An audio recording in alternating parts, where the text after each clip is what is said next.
How to get your ex back, tip the scale to your favor. Most of the people reading this article will have either broken up their relationship because of an argument, been dumped with or without explanation, and lastly would have been dumped for another man or a woman. If one of the above criteria applies to you, then let's continue discussing how to get your ex back. First and foremost, it doesn't matter how you have broken up, please give yourself and your ex-girlfriend or boyfriend at least a month time to sort out the feelings. If you had an argument, you'll need some cooling off time. If you have been straight up dumped, you'll need some time to plan for your next move. Finally, if you have been dumped for another person, then there is no way you'll get your ex back in the beginning of a new fling. 1 month break is the first rule to my guide on how to get your ex back. The second rule is to be completely cool about the breakup. I know, you are not cool about the breakup, but I want you to be.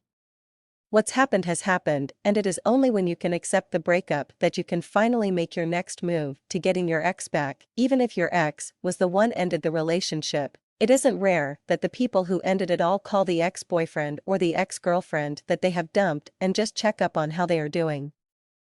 That is the way they get their closure. They want you to be miserable, and this lets them know how important they were to their ex-lovers. Without witnessing your misery, it is hard for your ex to move on even though he or she had dumped you. If you were a complete loser when you were breaking up with your ex, then there is even more reason that you want to be seen doing very well after the breakup.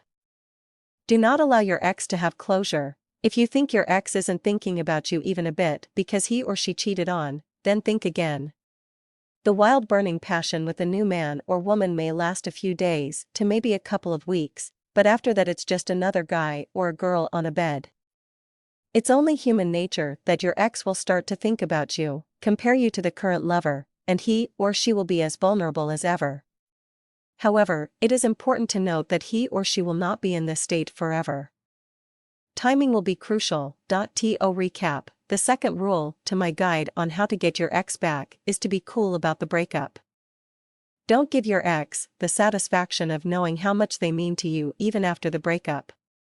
Don't let your ex have closure, because that will aid him or her to move on. Thirdly, be ready to agree with many things that in truth you absolutely do not agree with.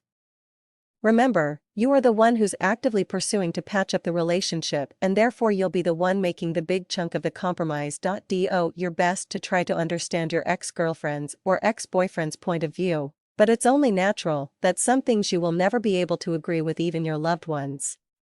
Your first goal is to get your ex back, and you better be ready to do just about anything to get it done.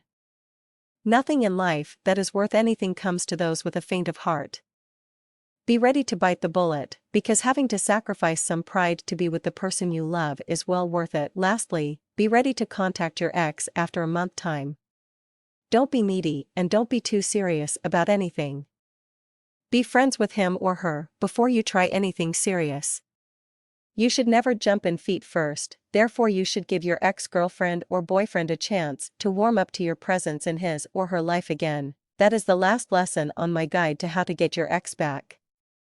This will give you the platform to start a new relationship with your ex, and eventually you will have to make a move to get him or her back. When and how you go after your ex will fall squarely on your shoulder. What's important is that you have a chance when you follow my guide, and a chance is all we can ask for.